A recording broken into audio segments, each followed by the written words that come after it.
مرحبا بكم في هذا الفيديو الجديد على قناتكم خذ فكرة. إذا كنت شابا أو فتاة تبحث عن مشروع مربح برأس مال بسيط وتفكر كيف تبدأ مشروعك الخاص بعيدا عن الروتين اليومي والبطالة، فدعني أقدم لك اليوم فكرة مشروع أثبت نجاحه في عدة مدن. مشروع بسيط لكنه مربح جدا. إنه مشروع مقهى متنقل.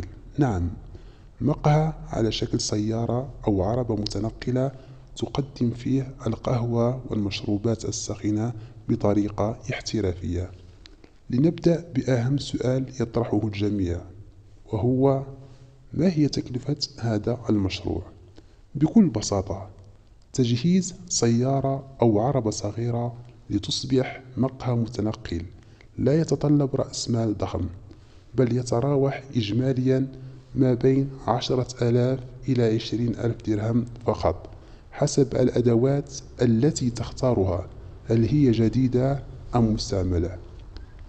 إليك أهم المعدات التي ستحتاجها: آلة تحضير القهوة، سعرها يتراوح ما بين 6,000 إلى 15,000 درهم حسب الجودة. الأفضل شراء واحدة مستعملة لكن من النوع الجيد. وستحتاج أيضا إلى مطحنة القهوة الصغيرة، سعرها ما بين 1000 درهم مستعملة إلى 2500 درهم جديدة. وأيضا كؤوس كرتونية أنيقة، ثمن الكوب الواحد لا يتجاوز نصف درهم.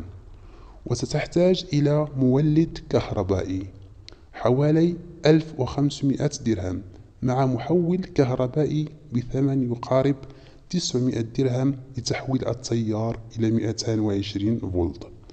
وستحتاج أيضا إلى قنينة غاز متوسطة الحجم لتدفئة آلة تحضير القهوة، وكذلك خزان ماء من فئة 5 لترات مع أنبوب لضمان تشغيل مستقر للآلة. وأخيرا تحتاج إلى حداد لتجهيز المكان المناسب للآلة داخل السيارة أو العربة. هل هذا المشروع يحتاج إلى رخصة قانونية؟ من الناحية القانونية إلى حدود الساعة لا توجد رخصة رسمية تنظم هذا النوع من المشاريع في المغرب، لكن الجميل في الأمر أن السلطات عادة لا تتدخل طالما تحترم الشروط: النظافة، عدم التسبب في التجمعات، واختيار أماكن مناسبة لا تزعج المارة أو السكان. باختصار، المشروع قانوني بشكل غير مباشر، ويترك للسلطات التقدير حسب كل منطقة. نجاح مشروع مقهى متنقل مرتبط أساسا بالموقع. حاول التمركز في مواقف السيارات والشاحنات، جنبات الطرق الرئيسية، قرب محطات الوقود، مناطق سياحية أو ساحلية، أو بجانب قاعة الأفراح والحفلات. الزبناء الأساسيون هم السائقون، وخصوصا سائقي الشاحنات الذين لا يمر يوم دون تناولهم كوب قهوة. نمر الآن لأهم نقطة، وهي الأرباح.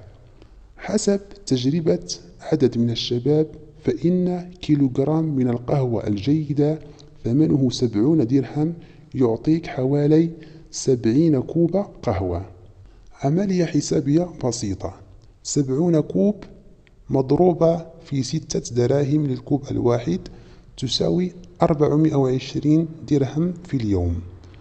بعد خصم تكاليف السكر تبقى لك 300 درهم يوميا.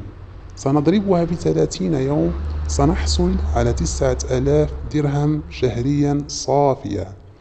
يعني في مدة قصيرة ممكن تغطي تكاليف المشروع وتبدأ الربح الحقيقي. ما هي التحديات التي قد تواجهك؟ التحديات قليلة لكنها موجودة. أولها هو البدايات، حيث قد تجد صعوبة في جذب الزبائن، لكن بالصبر والاستمرارية ستنجح بإذن الله. ثانيها هو إمكانيات منعك في بعض الأماكن من الوقوف، لذلك من الأفضل التنقل واختيار أماكن أكثر مرونة. الآن إليك نصائح ذهبية لنجاح هذا المشروع الجميل. أولا، صل صلاة الاستخارة قبل أن تبدأ. تعلم فن تحضير القهوة من محترف.